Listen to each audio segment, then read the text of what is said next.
A dog barks when his master is attacked. I would be a coward if I saw that God's truth is attacked and yet would remain silent. John Calvin. Telling a woman that she can't be an elder is a nonsense rule. If they claim to be in the body, we let them have it. Donald Trump is going to win in 2020 by an absolute landslide. Heretics Christianizing the American dream. I said that that many LDS folks and I love the same Jesus. I still believe that. Sowing is a blessing from God to make you rich. Treating Jesus like a lottery ticket. The Lord spoke to my heart. Been very few times I've ever heard God be this articulate with me. And I'm telling you word for word, these words came into my heart. I'm not asking you with me. I'm asking you to brush your hair. Sharply, that's what God commanded. Hey, what's going on, everybody? Welcome back to the Master's Dog False Teacher of the Week, episode 74. I'm your host, Norm the Master's Dog Dunham, aka the Evangelical Norm. Excuse me. So the Master's Dog False Teacher of the Week segment of the Master's Dog podcast, let's just be as repetitive as possible, right? The False Teacher of the Week segment came out of the old introduction video that I used to have on this podcast, which was 2.5 minutes of a montage of false teachers set to a really cool song called No Compromise by Result, used by permission. Thank you, Result. And someone came to me and said, you know what? I don't know who all these people are. Some of these people I thought were okay. Could you break it down so we know why these people are all false teachers? And so I started with Stephen Furtick, which was the person that she specifically asked me about.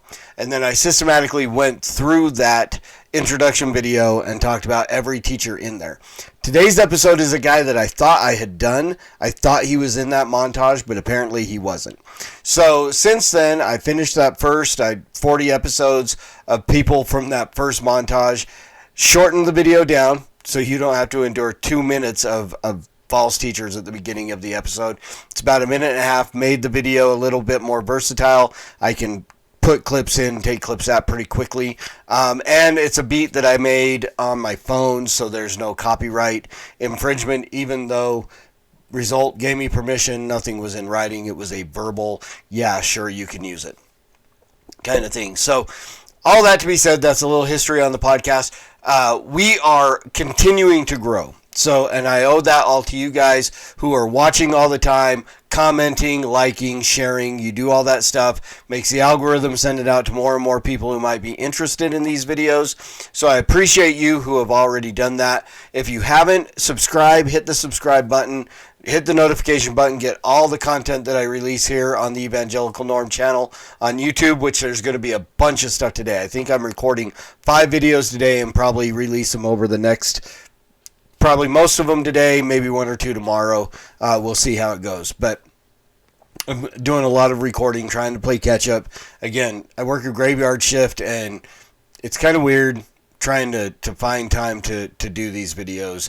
I'm used to be able to just do them on a regular schedule. Now I'm just kind of hit and miss. So a couple that are regularly scheduled, like today's episode, every Saturday you're going to get an episode sometime during the day.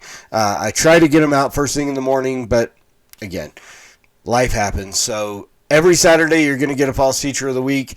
Every second and fourth Wednesday you're going to get a Fifth Seal episode about the persecuted church. Then anything else can come whenever. So keep your eyes open, hit the notification button. That way you'll know when things are released. So all that to get to today's teacher. So, again, I'm amazed that I haven't done a video yet on Rick Warren. So, today's false teacher, episode 74, false teacher of the week, Rick Warren of Saddleback Church.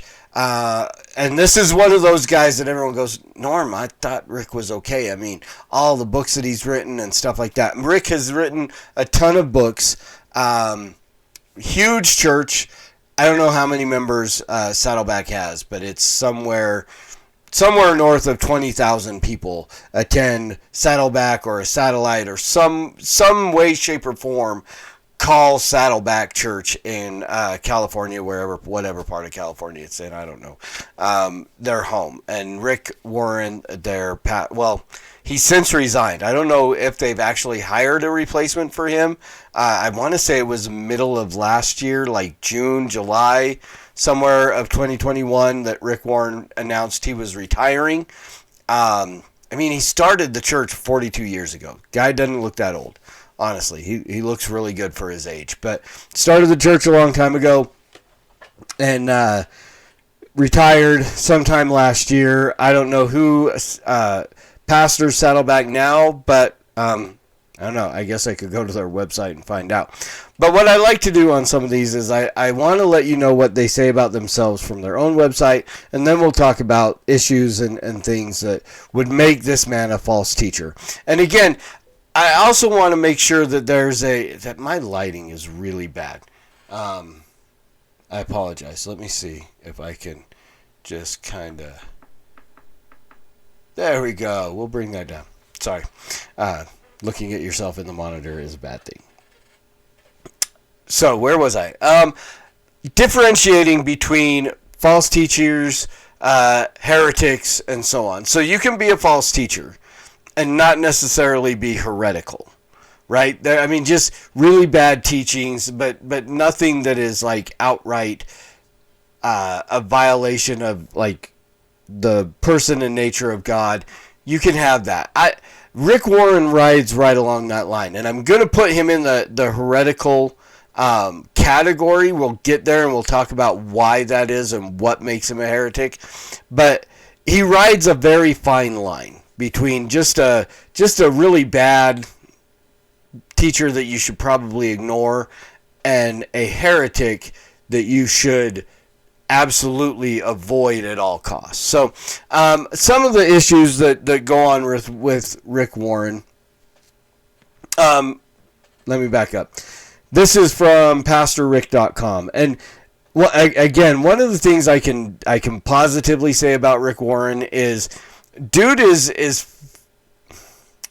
I want to say publicly very humble. Honestly, I don't know what he is like behind closed doors, but I read an article by Tim Challies talking about him, and Tim Challies, one of the charges that he kind of brings against Rick Warren is pride.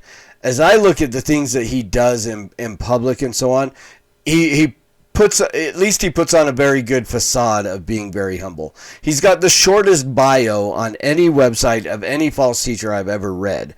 This is what he says about Rick Warren. Rick Warren is an innovative pastor, renowned author, and global influencer. Okay, well, maybe a little prideful there. The various ministries Pastor Rick has created are a multifaceted expression of his heart to bring the whole gospel to the whole world. And again, question on whether or not we recognize the whole gospel in what he preaches.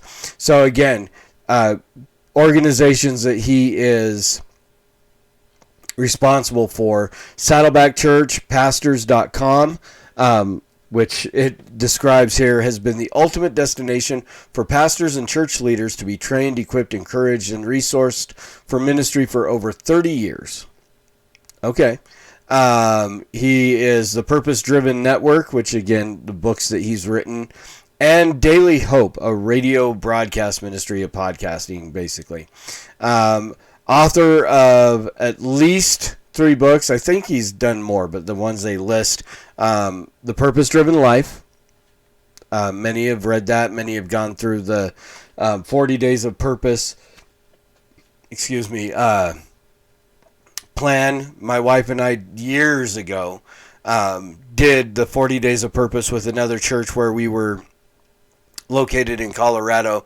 And I think we got to like day 35 before I pulled the ejector seat and said, I'm out. I can't do this anymore.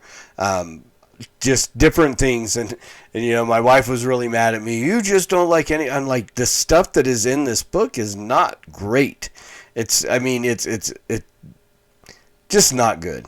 So he did the Purpose Driven Church, which I think I have a copy of somewhere around here, read it once or twice, and the Daniel Plan, which was 40 days to a healthier life, the whole Daniel fast thing, which was a huge thing years ago, which is kind of ridiculous because it's actually not a healthy diet.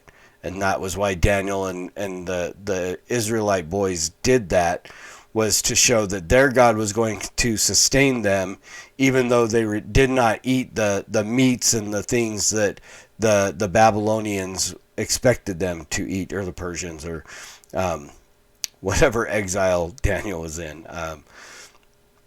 So again, it's not a healthy diet. So, just interesting stuff there. Global influencer, Rick claims to be. So that's his own description of himself from his own website. I mean, obviously other people probably managed that, but I'm sure he had the input on how to describe himself. So years ago, tragedy struck the Warren family in the suicide of their son. And again, that doesn't bear any weight towards his, whether or not he is a good or a bad teacher.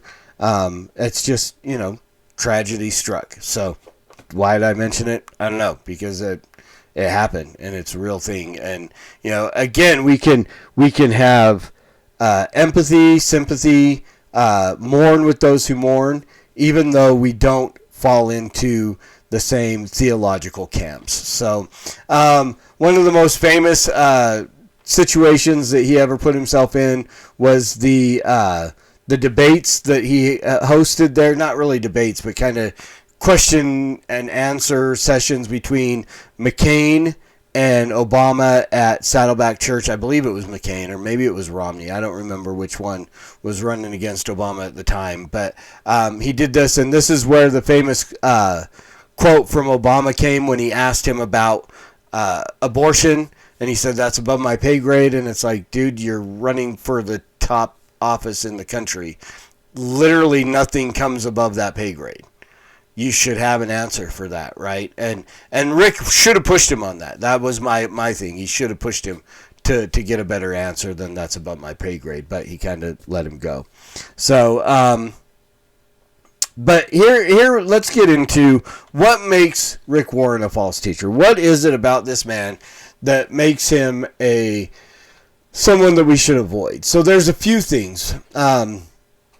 One, and there's a controversy over this, but the one of the first things that I hit on with him, having been a former Muslim, having been a Muslim in my past, claiming to be a Muslim, I mean, a lot of my religious past is just really claiming a name and kind of going through the motions. I attended a mosque a few times. I did the daily prayers, but again, it was not like I was actively a member of a mosque or something like that. I wasn't, not the same way that my religious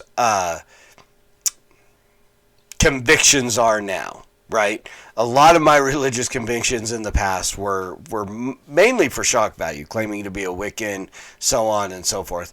But having been and read the Quran and studied Islam, and with a more than a layman's knowledge of what Islam is, Rick Warren, years ago, I want to say around 2006, 2007, he was accused of creating Chrislam, which was, he denies, but supposedly this combination of Christianity and Islam. What he did do is he opened the doors to conversations with Muslims. Okay, is there anything wrong with that? No, James White does that. James White he'll go to mosques, he will debate, he will do all that stuff. There's no problem with having conversation between Muslims and Christians, to have those debates and talk those things out. But Rick Warren's big problem was he would not say that the Jesus of Islam is different than the Jesus of Christianity. He would not say that the God, Allah of Islam, is different than the God, Yahweh, Jehovah, Elohim, whatever terminology, El Shaddai, El Roy, Jehovah Rophi, we have hundreds of names that we can use and attribute to God, but none of them are Allah. Allah is just the Arabic word for God. So Christians, as they pray in Arabic, would say Allah. But the Muslim God, Allah, is not the one true God, is not the God of Israel, is not the God of Christianity, is not the God of the Bible. He is the God of the Quran, the God of the Hadith, the God of Muhammad's imagination. But Rick Warren would not make that statement. Again, James White, who interacts often with Muslims, absolutely foundational makes that distinction. Your God and my God are not the same God. Your Christ and my Christ are not the same Christ. We need to make that a firm foundation, then we put our conversations on top of it. It's the same issue with Dallas Jenkins and the Mormons. We have to foundationally understand that they have a different God, a different gospel, a different Christ than we do. And there's our foundation. We can debate on top of that. But if that foundation isn't there, then it's a lost conversation. Also, and there's a great article on carm.org, if you go look for it, on Rick Warren's comments about Roman Catholicism. And again, so what I would say makes Rick Warren a false teacher is the ecumenism that he engages in. He's not willing to say, these people are not Christian, these people do not worship the same God, we're a big tent, we're going to let everybody in, right?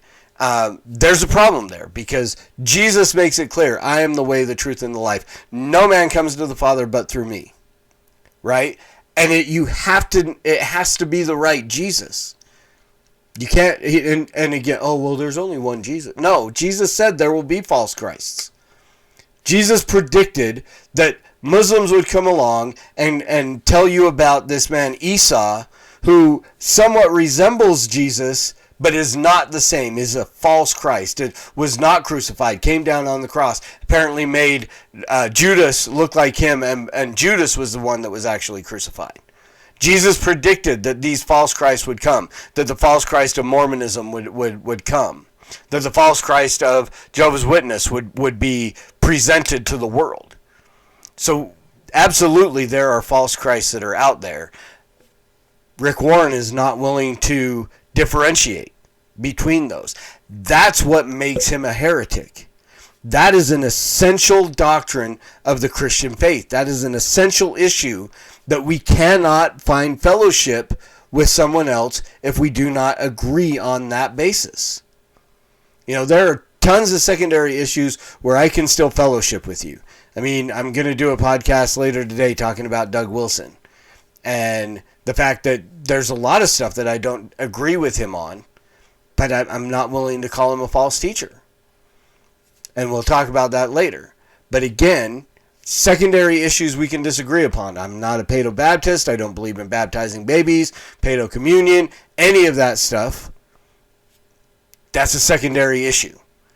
The person and nature of Christ, the person and nature of God, the nature and theology of man, sinfulness, the total depravity, right? Those are issues that are foundational that we have to have. Rick Warren fails in that category.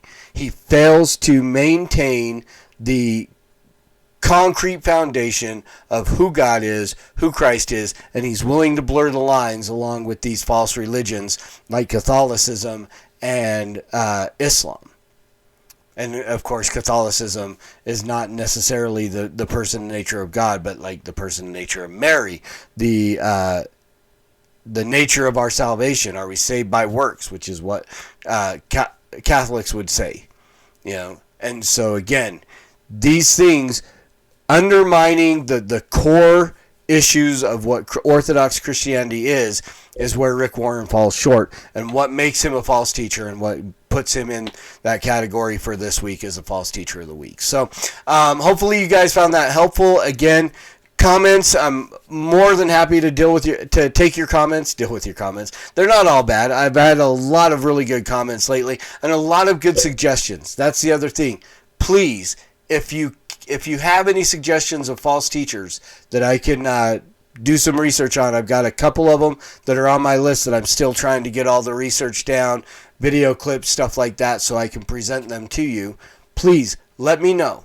Put those in the comments, or you can hit me up over at the Master's Dog on Twitter, Norm Dunham on Facebook. Any of those places you want to send me a message and say, hey, look into this false teacher. That's kind of why I'm going to do a Doug Wilson thing later. I've had a lot of people go, hey, Doug Wilson's a false teacher. I'm going to tell you why I don't believe that later on today. So that'll come later on. So leave those comments again. If you haven't already done it, subscribe, hit the notification bell, get all the stuff that is released here. But most importantly, as always, preach the gospel at all times. Use words. They're necessary. And until next time, Soli Deo Gloria.